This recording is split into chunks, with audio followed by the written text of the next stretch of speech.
நாம் பிறந்தது முதல் இன்று வரை வாழ்க்கையில் பெறக்கூடிய அனுபவங்கள் நல்லதாகவோ அல்லது கெட்டதாகவோ, விரும்பத்தக்கதாகவோ அல்லது வெறுக்கத்தக்கதாகவோ இருக்கின்றன.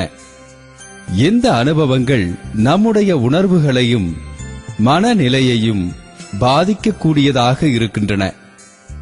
ஆனால் இத்தகைய அனுபவங்களை எல்லாம் கடந்த மேலான அனுபவத்தை தரும் மூல ஆற்றல் ஒன்று இருக்கிறது. அந்த மூல ஆற்றல்தான் இந்த பிரபஞ்சத்திற்கு தேவையான ஆற்றலை தருகின்றது.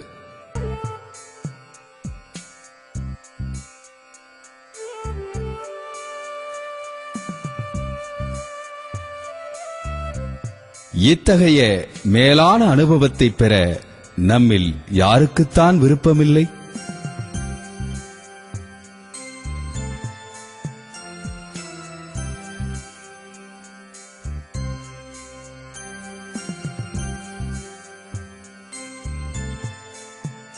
இத்தகைய அனுபவத்தை பெறுவது எப்படி?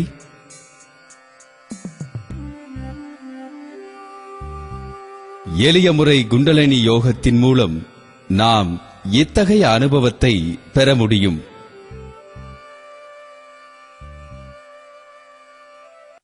எளிய முறை குண்டலினி யோகத்தின் மூலம் நாம் நமக்குள் இருக்கும் உயிர் சக்தியை உணர முடியும். நமக்குள் இருக்கும் உயிர் சக்தியை உணர்வதன் மூலம் நம் உயிருக்கு மூலமான இறை சக்தியை உணர முடியும். நாம் நமக்குள் பயணம் செய்து நமது உயிருக்கு சாரமாக விளங்கும் ஒன்றை, இதுவரை பெரும்பாலோரால் அறியப்படாத ஒன்றை பற்றி அறிய முயல்வோமாக. உயிர் என்பது கோடான கோடி உயிர் துகள்கள் உடலில் சுழன்று கொண்டு நம்மை இயக்கும் ஒரு சக்தியாகும்.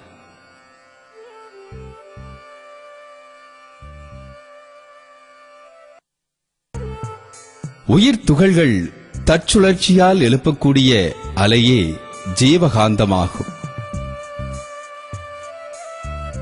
ஜீவகாந்தம்தான் நமது உடல் இயக்கத்திற்கும் மன இயக்கத்திற்கும் காரணமான மூல ஆற்றலாகும்.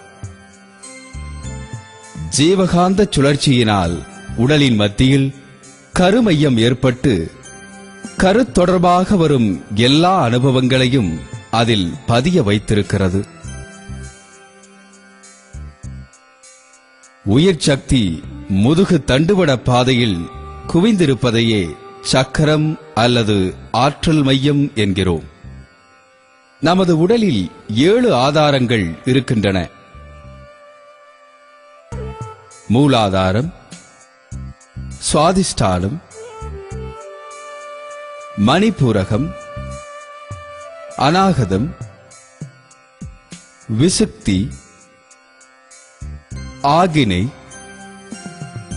துரியம். உயிர் சக்தி இயல்பாக நம்முடைய உடலின் நடுமத்தியில் உள்ள மூலாதார சக்கரத்தையே இயக்க மையமாக கொண்டிருக்கும். இந்த நிலையில் நம்முடைய மனம் குழப்பத்திலேயே இருந்து கொண்டிருக்கும். நாம் பழக்கத்தாலும் உணர்ச்சியாலும் கிளறப்பட்டு சூழ்நிலையாலும் சமுதாயத்தாலும் கட்டுப்படுத்தப்படுகிறோம்.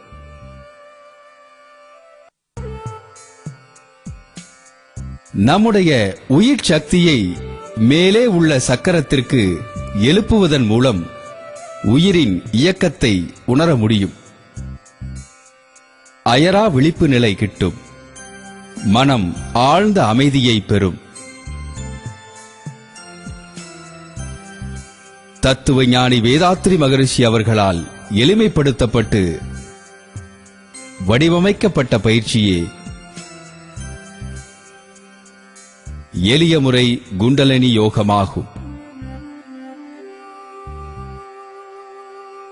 எளிய முறை குண்டலினி யோகத்தின் மூலம் மனம் தனது மூலமான நுண்ணிய இயக்க ஆற்றலான உயிரை கவனிக்கின்றது.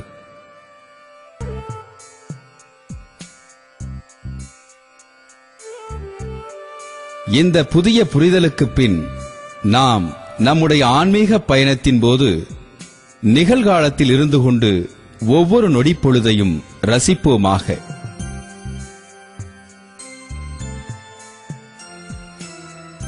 எளிய முறை குண்டலினி யோகத்தில் ஆசிரியரின் மூலமாக மூலாதாரத்திலேயே இருக்கக்கூடிய உயிர் சக்தி எழுப்பப்பட்டு ஆக்னி சக்கரத்தில், அதாவது புருவ மையத்தில் நிறுத்தப்படுகிறது.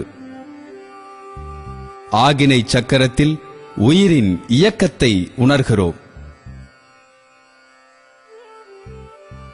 ஆக்னி சக்கரத்தில் தவம் செய்து பழக பழக மனம் அமைதியான ஆல்பா நிலையை, அதாவது தூக்கத்தில் பெறக்கூடிய நிலையை அடைகிறது. ஆல்பா நிலையில் மனதின் கிளர்ச்சியான அமைதியற்ற நிலை குறைகிறது.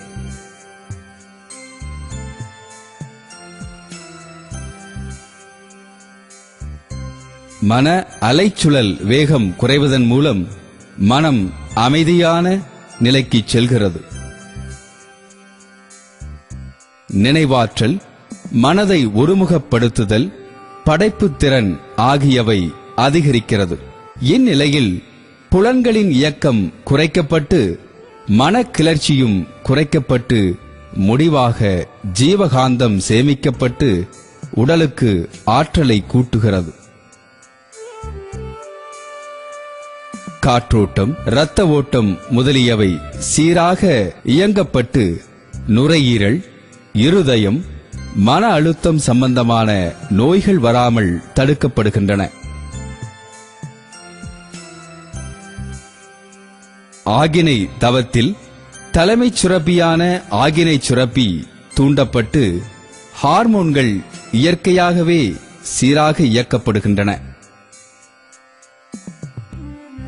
ஆகினை தவம் சில நாட்கள் செய்து பழகிய பின் உயிரின் ஆற்றல் மீண்டும் மூலாதாரத்திற்கே கொண்டுவரப்பட்டு தவ ஆற்றல் சமப்படுத்தப்படுகிறது.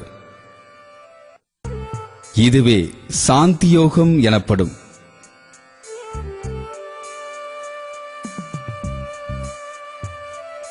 மூலாதாரத்தில் இயற்றக்கூடிய தவம் உடல் நலத்தை அதிகரிக்கும்.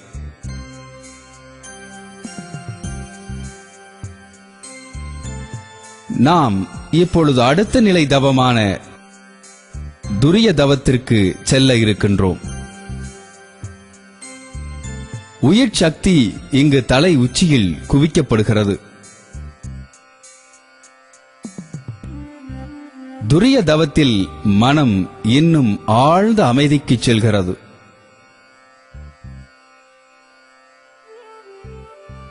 செயலடங்கி கிடக்கும் மூளை செல்கள் தூண்டப்பட்டு மூளையின் ஆற்றல் அதிகரிக்கின்றது. தன்னம்பிக்கை வளர்கின்றது. உள்ளுணர்வு அதிகரிக்கின்றது. எந்த நிலையில் சொல்லக்கூடிய சங்கல்பமும் வாழ்த்தும் செயலாக்கப்பட்டு வாழ்க்கையில் எல்லா துறைகளிலும் வெற்றியையும் மகிழ்ச்சியையும் தருகிறது.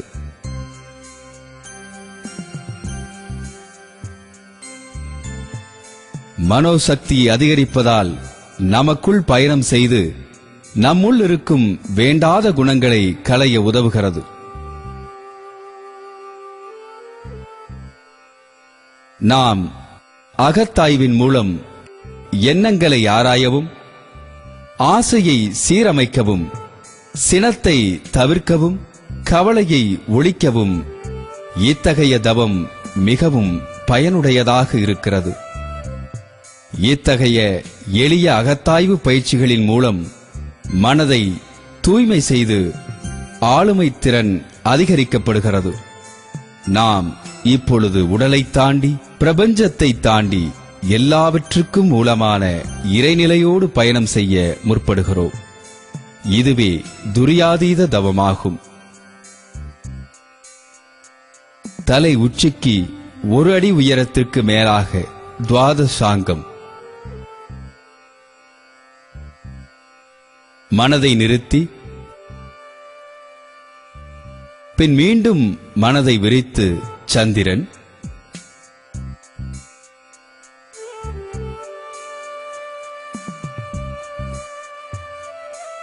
பின் மீண்டும் மனதை விரித்து சூரியன்,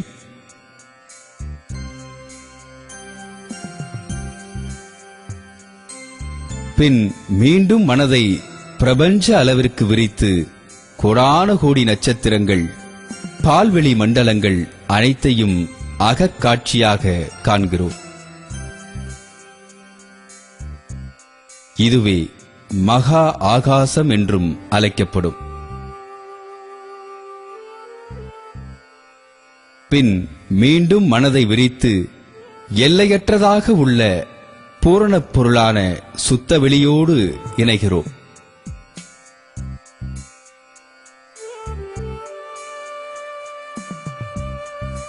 இத்தகைய நிலையே பேரின்ப நிலையாகும். இந்த நிலையே மனித வாழ்வின் நோக்கமாகும்.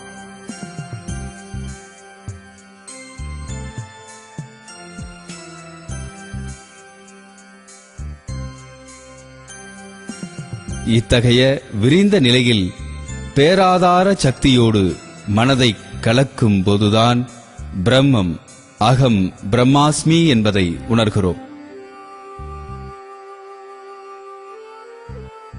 நம்முடைய தீய பதிவுகள் கரைக்கப்படுகின்றன. இயக்க ரகசியங்கள் விளக்கப்படுகிறது. உடலும் மனமும் தூய்மைப்படுத்தப்படுகிறது. மனிதனின் சிறப்பு உணரப்படுகிறது.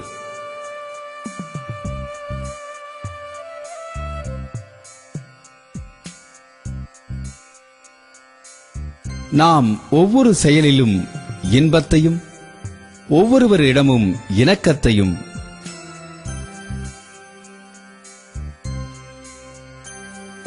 ஒவ்வொரு தொழிலிலும் வெற்றியையே காண்போம்.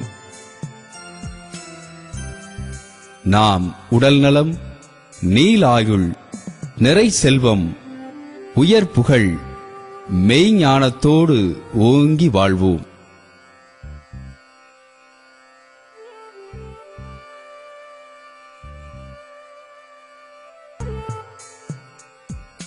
எளிய முறை குண்டலினி யோகத்தில் இன்னும் பல தவங்கள் கற்றுத்தரப்படுகின்றன.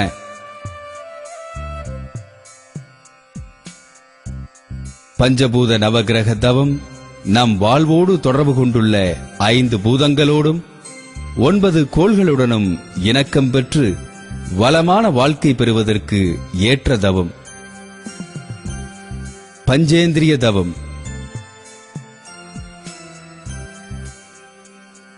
5 புலன்களின் இயக்க ஆற்றலை மேம்படுத்தக்கூடிய தவம். நித்தியானந்த தவம் உடலில் உடனடியாக ஜீவகாந்த செறிவை கூட்டி புத்துணர்ச்சியை அளிக்க வல்லது. 9 மைய தவம் உடலை ஒட்டிய 7 சக்கரங்களிலும் உடலை தாண்டி உள்ள பிரபஞ்ச சக்தியோடு அதற்கு மேலான இறைநிலையோடு இணைக்க வல்ல முழுமையான தவம், இறைநிலை தவம்.